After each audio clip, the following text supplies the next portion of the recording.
ई जुल्मी जमाना सितम कितनो ढाई, न कबहू ए दुनिया से मोहब्बत उड़ाई।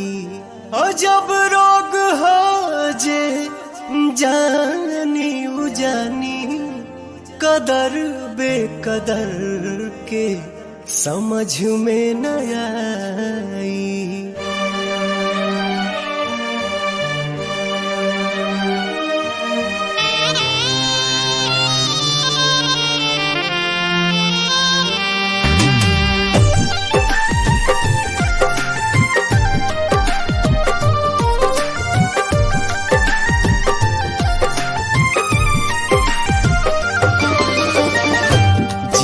मरे के संग खैली कसम, संग ही सहे के रहे सारा सितम।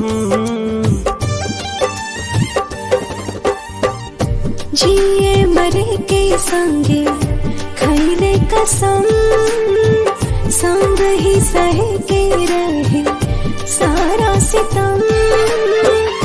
उहे जान भैली अनजान, कहे पूछ के बतावा तनी चान।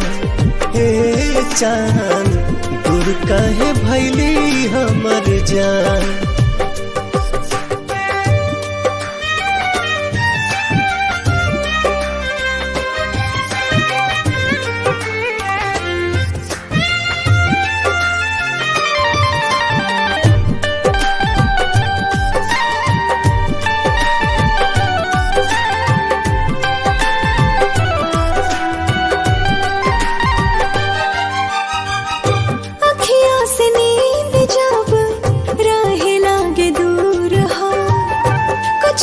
जरूर होला नैन के कसूर हो।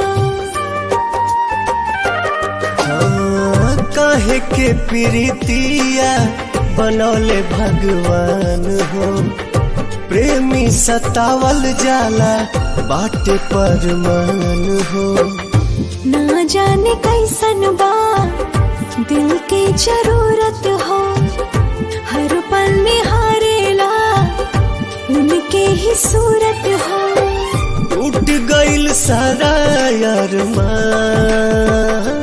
काहे पूछ के बतावा तनी चान। हे चान दूर काहे भैली हमर जान।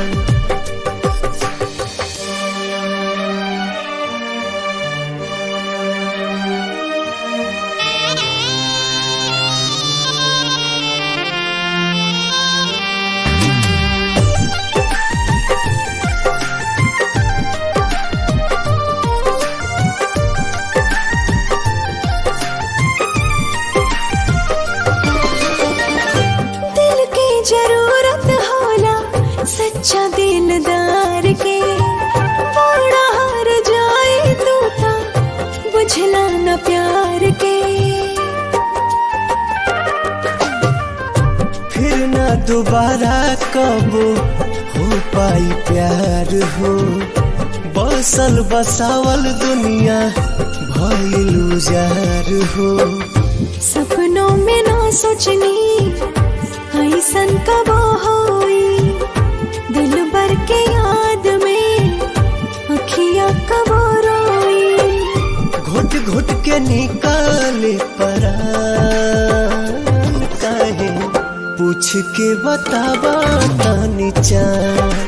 हे चान दूर काहे भैली हमर जान।